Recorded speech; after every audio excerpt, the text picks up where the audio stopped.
Hero అయితే ఇంత బలుపు చూపించడం అవసరమా? ఫిల్మ్ స్టార్ అయితే ఇంత బలుపు చూపించాలా?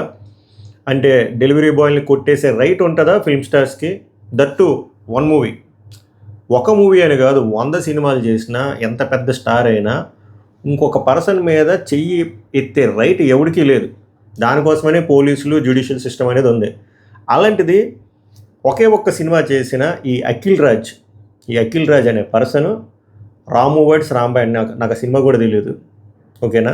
ఆ సినిమా కమర్షియల్ వెర్డిక్ట్ కూడా నాకు తెలీదు. బట్ ఒక్క సినిమా చేశాడంట. ఆయన స్విగ్గీ డెలివరీ బాయ్‌ని అతి ఇంకా నీచాతి నీచంగా అబ్యూజ్ చేస్తూ కొడుతూ తీసుకెళ్ళిపోయాడు. ఏదో ఏదో కుక్కను కొడుతున్నట్టు. దానికి తోడు ఆ హీరో వాళ్ళ అమ్మగారేమో ఆ డెలివరీ బాయ్ మీద ఉమ్మూసాడని చెప్పి ఆ డెలివరీ బాయ్ చెప్తున్నారు. ఆ వీడియో కూడా నేను వినిపిస్తాను. ప్లే చేయలేదు ఎందుకంటే due to community guidelines issue. Or మీరు Akhil Raj delivery boy controversy అని కొట్టండి, రీల్స్ వస్తే అందులో క్లియర్గా వస్తుంది. బట్ నేను వినిపిస్తాను. ఎంత అగ్రెసివ్గా, ఎంత హార్ష్గా, ఎంత రూడ్గా బిహేవ్ చేశారో అనేది మీకు అర్థమవుతుంది. మీకు కూడా చాలా కోపం వస్తుంది. నేను గుడ్డిగా సరే వాళ్ళు ఏం తప్పు లేకుండా వీళ్ళు కోపం వచ్చిందని అన్ను. ఏదో తప్పు జరిగింది, మాట్లాడదు. అది కూడా తప్పు జరిగినప్పుడు దానికి ఒక ఆప్షన్, దానికి ఒక సొల్యూషన్ ఉంటుంది. ఏంది? నువ్వు మాట్లాడుకొని డీల్ చేసుకోవాలి. వర్కౌట్ అవ్వకపోతే ఆ స్విగ్గీయో లేకపోతే జొమాటో ఏ యాప్ నుంచి వచ్చాడో ఆ యాప్కి నువ్వు రిక్వెస్ట్ రేస్ చేసుకోవాలి. దానికి కూడా ఉంటుంది కదా సర్వీస్ నో టికెట్ లాగా, వాళ్ళకి కూడా సర్వీస్ సెంటర్ ఉంటుంది కదా. నువ్వు అక్కడ మాట్లాడుకోవాలి తప్ప ఒక మనిషి మీద చెయ్యి వేసే రైటు ఎవరికీ లేదు. దీని గురించి చాలా డీటెయిల్గా మాట్లాడుకుంది, ఎక్కువసేపు ఉండదు. కుదిరితే ఒక పని చేయండి అబ్బా, నేను వీడియో ఎండింగ్లో చెప్తాను. అంత డ్రాగ్ కూడా ఉండదు. ఎందుకంటే ఎండ్ ఆఫ్ ద డే వాళ్ళు కూడా మనుషులే. మనకి ఎలా అయితే జాబ్లోని స్ట్రెస్ అవుతాం, స్ట్రెయిన్ అవుతాం, టార్గెట్స్ బోల్డ్ ఉంటాయో, తప్పులు చేస్తామో, వాళ్ళు కూడా అంతే. వాళ్ళేం రోబోట్లు కాదు కదా. సో మీరు రెస్పెక్ట్ ఇవ్వకపోయినా పర్లేదు డెలివరీ బాయ్స్కి, కానీ ఇలా హేళనగా ఇలాగ చేతులు వేయడాలు, బూతులు తిడ్డాలు చాలా తప్పది, చాలా తప్పు. ఇలాంటి పనులు చేసిన వాళ్ళకి కఠినమైన శిక్షలు వేయాలి. ఆడు ఎంత పెద్ద స్టార్ అయినా అనవసరం. I don't care. Rule is rule for all. ఇప్పుడు ఒకసారి ప్లే చేస్తా చూడండి.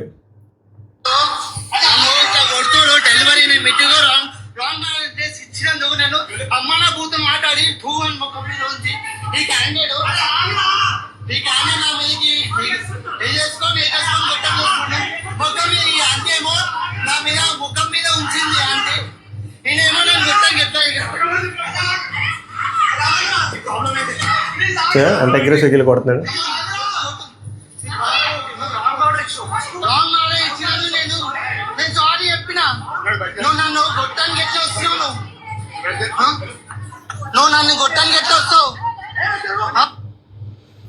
మ్యాటర్ ఏంటంటే ఈ సోకాల్డ్ స్టార్ అఖిల్ రాజ్ అనే పర్సన్ ఒక ఆర్డర్ పెట్టాడు, food order. So delivery boy వచ్చాడు. డెలివరీ బాయ్ ఎవడైనా ఇంటెన్షనల్గా రాంగ్ ఆర్డర్ ఇస్తాడా? మామూలుగా ఇస్తాడా? ఇప్పుడు కదా, బై మిస్టేక్ జరిగి ఉంటుంది. ఫుడ్ అనేది సెన్సిటివ్ మ్యాటర్, ఎమోషనల్ థింగ్, దానికి కూడా ఎమోషనల్ కనెక్ట్ ఉంటుంది కాబట్టి మనకు కోపం వస్తుంది. కోపం వస్తే నువ్వు అది మాటల్లో చెప్పు, లేకపోతే నువ్వు రేటింగ్ తక్కువ ఇవ్వు, లేకపోతే ఆ స్పెసిఫిక్ రెస్టారెంట్ వాడితో మాట్లాడు, లేకపోతే ఆ యాప్ ఎవరైతే హోల్డ్ చేస్తున్నారో స్విగ్గీయో, జొమాటో, ఊబర్ యాప్స్, ఎవరో ఊబర్ ఈట్స్ లేదనుకుంటా, నువ్వు వాళ్ళ దగ్గర నువ్వు రైజ్ చేయాలి నీ కన్సర్న్. తప్ప ఒక మనిషిని కొట్టే రైట్ ఎవరికి ఇచ్చారు? ఎవరు ఇచ్చారు మీకు చెప్పు? అఖిల్ రాజ్. సో బేసిక్గా ఒక ఆర్డర్ బదులు ఒక ఆర్డర్ ఇచ్చారంట. దానికి ఈ పర్సన్ తిట్టడం, కొట్టడం, వీళ్ళ అమ్మగారు ఉమ్మూయడం, మళ్ళీ అదంతా అయిపోయిన తర్వాతే ఈ అబ్బాయి రికార్డ్ చేస్తుంటే నువ్వు రికార్డింగ్ ఆపు, నువ్వు చేసిందే తప్పు అని చెప్పి మళ్ళీ కింద వరకు తీసుకెళ్ళి కొట్టడం, వాళ్ళ అమ్మగారు కూడా అరవడం. ఓన్లీ వాళ్ళ నాన్నగారే మెచ్యూర్డ్గా వద్దురా అని చెప్పి హోల్డ్ చేసి పిలుస్తున్నాడు ఆ పిల్లగాడిని, అఖిల్ రాజ్ అనేవాడిని. అంటే ఎందుకు ఇంత బలుపు? ఇది జస్ట్ ఫిల్మ్ స్టార్ అవడం వల్ల వచ్చిన బల్పా? ఫిల్మ్ స్టార్ కాకపోయినా కూడా మన బిహేవియర్ ఎంతైనా. ఫిల్మ్ స్టార్ అయినా, పొలిటీషియన్ అయినా, డాక్టర్ అయినా, యాక్టర్ అయినా, ఐటీ ఎంప్లాయ్ అయినా, ఎవరైనా సరే ఇంకొక పర్సన్ని కొట్టే రైట్ ఎవరికి లేదు. దానికోసం పోలీసులు అనేవాళ్ళు ఉన్నారు, కోర్టులు అనేవి ఉన్నాయి. ఈ పర్సన్ రాంగ్ ఆర్డర్ ఇచ్చాడు, అయిపోయింది, తప్పు, సారీ చెప్పాను అన్నాడు, సారీ యాక్సెప్ట్ చేసావు, చెయ్యు. యాక్సెప్ట్ చేయలేకపోయావు అనుకో, నీ కన్సర్న్ రైజ్ చేయి, అంతే. తప్ప ఇంత బలుపు ఎందుకు? అంటే ఎవరు ఏం పేకలేరనా? సో ఇలాంటి వీళ్ళకి ఏం చేయాలి? ఈ విషయాన్ని అందరికీ, వైడర్ ఆడియన్స్కి రీచ్ అయ్యేలాగా చేయాలి. అందుకే వీడియోని లైక్ చేయండి, మీ విలువైన ఒపీనియన్ కామెంట్ చేయండి. ఇప్పుడు వరకు సబ్స్క్రైబ్ చేయకపోతే సబ్స్క్రైబ్ చేయండి. సో వైడర్ ఆడియన్స్ వరకు వెళ్ళి ఇది మళ్ళీ అంటే జ్యుడిషియల్ సిస్టమ్ వరకు వెళ్ళింది అనుకోండి, పోలీసు కేసు ఫైల్ అవుతుంది అంటున్నారు. ఇప్పుడు కేసు ఫైల్ అయింది అనుకోండి, నెక్స్ట్ ఏమవుతుంది? ఇప్పుడు అవసరమా ఈ అబ్బాయికి కెరీర్ స్టార్టింగ్లోని? సో ఎంత గ్రౌండెడ్గా ఉండాలంటే అంత గ్రౌండెడ్గా ఉండాలి తప్ప ఇంత బలిసి కొట్టుకొని చేయకూడదు కదా. సో నేనేం చెప్తానంటే, ఇలాంటివి స్టార్టింగ్లోనే ఎరాడికేట్ చేయాలంటే కఠినమైన శిక్షలు వేసి ఒక కేసు పడేశారు అనుకోండి, సెట్. అప్పుడు ఎవడు ఇంకోసారి రిపీట్ చేయడు. ఎందుకు అంత హేళన? ఇప్పుడు same thing, for example order by mistake, for example మీరు వెజిటేరియన్ అనుకుందాం, నాన్ వెజ్ ఇచ్చారు అనుకుందాం, నాకు తెలుసా మీరు వెజ్ అని, సారీ చెప్పాడు, అయిపోయింది. మీకు కోపం వచ్చింది, కొట్టేశారు. మీరు 5 స్టార్ హోటల్కి వెళ్ళారు. మీరు 5 స్టార్ హోటల్కి వెళ్ళిన తర్వాత ఆర్డర్ డిలే అయింది. డిలే అయితే అని కొట్టేస్తారా? ఆర్ మీరు ఒక సూప్ ఇస్తే ఒక సూప్ ఆర్డర్ చెప్తే ఇంకో సూప్ వచ్చింది, కొట్టేస్తారా? కొట్టే దమ్ము మీకుందా? కొడతారు, మిమ్మల్ని చెక్కేస్తారు, వెంటనే కేసు ఫైల్ అవుతుంది. మరి వాళ్ళ మీద ఎందుకు అది జరగదు? వీళ్ళు ఎందుకంటే చులకన మీకు డెలివరీ బాయ్లు కదా అని చెప్పి. తప్పది. డిగ్నిటీ ఆఫ్ లేబర్ నమ్ముకొని ప్రతి ఒక్కరు వాడికి నచ్చిన జాబ్ వాడు చేసుకుంటాడు. నీకు సినిమా ఎలాగో, నాకు ఐటీ జాబ్ ఎలాగో, వాళ్ళకి డెలివరీ, అది వాళ్ళ వృత్తి. దాన్ని మీరు హేళన చేసి అలా చేతులేసి చేయడం చాలా తప్పు. ఇలా తప్పు పనులు చేసిన వాళ్ళకి కఠినమైన శిక్షలు పడాలి. అందుకే ఈ వీడియో స్ట్రెంథన్ అవ్వాలి, ఎక్కువ మంది దీని మీద రియాక్ట్ అవ్వాలి. డెలివరీ బాయ్స్ని లోకుగా చూడకూడదు. వాళ్ళు ఎంత కష్టపడతారో నాకు తెలుసు, ఎందుకంటే మా ఫ్రెండ్స్ ఇంజనీరింగ్ అయ్యి చాలామంది చేశారు. ఒక ఆర్డర్ లేట్ అయితే వాళ్ళకి వచ్చే శాలరీ తక్కువ, అందులో కటింగ్ అయిపోద్ది. రేటింగ్ తక్కువ వచ్చినా తగ్గిపోద్ది. మధ్యలోని వర్షాలు పడినప్పుడు పాపం తడుచుకొని వెళ్తారు, తర్వాత జ్వరాలు, చలి జ్వరాలు అన్నీ వెళ్ళాలి. ఒకవేళ ఆ వర్షంలో పొరపాటు తడిచినా మళ్ళీ వీళ్ళకే డబ్బులు బొక్క. ఎండల్లో ఎంత ఎండలున్నా, 40 degrees ఉన్నా, 45 degrees ఉన్నా ఆ ఎండలో వెళ్తారు, వర్షాలు వెళ్తారు, చలిలో వెళ్తారు. వాళ్ళంతా అది రాడెస్ట్ జాబ్, రాడ్ జాబ్ అది. మీరు రెస్పెక్ట్ ఇవ్వకపోయినా పర్లే. ఇలాంటి చర్యలు ఇలాగ చేతులు వేయడాలి చాలా తప్పు, పాపం అది, చాలా పెద్ద పాపం అది. ఓకే, కుదిరితే వాళ్ళకి రెస్పెక్ట్ ఇవ్వడం ట్రై చేయండి. మీరు టిప్ ఇవ్వవసరం లేదు. వాళ్ళకి వచ్చినప్పుడు ఎవరైనా ఎండలో వస్తే కొంచెం వాటర్ అడిగారు అనుకోండి, వాటర్ ఇవ్వండి. వాళ్ళు అడగకపోతే మీరైనా అడగండి, కొంచెం గ్లాస్ వాటర్ ఇవ్వండి. లేదు ఇంకా వాళ్ళ సర్వీస్ బాగా అనిపిస్తే టిప్ ఇవ్వండి.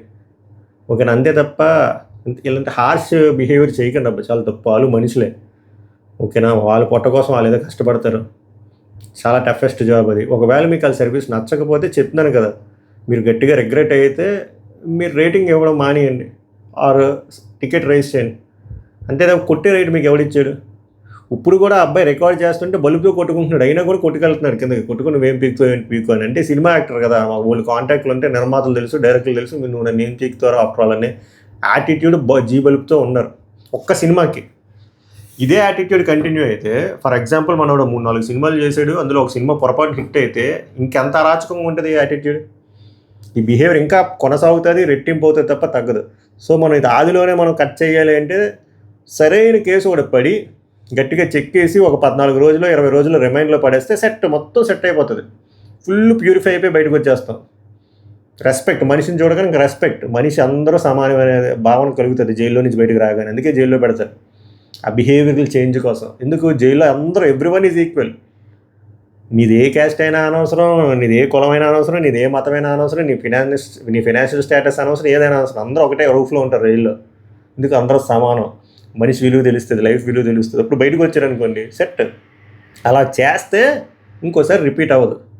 మీరేమనుకుంటున్నారు? ఆనెస్ట్గా కామెంట్ చేయండి. నాకైతే చాలా ఒళ్ళు మండింది.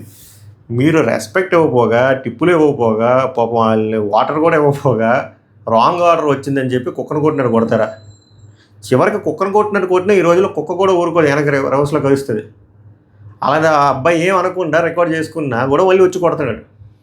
ఎందుకంత అహంకారం, ఎందుకంత జీబల్పు అని. అందుకే పేరెంట్స్ అప్బ్రింగింగ్ అనేది చాలా ఇంపార్టెంట్. అక్కడ నాకు అర్థమైంది, వాళ్ళ నాన్నగారు ఆపుతున్నారు, వెరీ గుడ్. బట్ వాళ్ళ అమ్మగారు ఇంకా అరుస్తారు, వాళ్ళ అమ్మగారు ఇంకా ఎంకరేజ్ చేస్తున్నారు, వాళ్ళ అమ్మగారు చెయ్యమంటున్నారు. ఇలా అప్బ్రింగింగ్ చేస్తే పిల్లలు సంగనాగిపోతారు. పిల్లలు సంగనాగిపోతే కుటుంబం సంగనాగిపోతుంది. సో పిల్లలకు బేస్మెంట్ చిన్నప్పటి నుంచి ప్రాపర్ అప్బ్రింగింగ్ నేర్పిస్తే ఆ మేనర్స్ అనేది తెలుస్తుంది. మనిషిలో చూడడం నేర్చుకుంటారు. లేదా ఇలా బలుసుకొని కొట్టుకుంటారు. సరైన స్టేజ్లో ఎఫెక్ట్ అవుతుంది. ఆ టైంలో మనం మారాలన్న టైం పడుతుంది. అంతలోపల లైఫ్ మొగ్గలేసిపోద్ది. ఇది దీనిపైన మీ స్పందన ఏంటో ఆనెస్ట్గా మీ ఒపీనియన్ కామెంట్ చేసి చెప్పండి. నెక్స్ట్ వీడియోలో కలుద్దాం. సభకు నమస్కారం, ధన్యవాదాలు.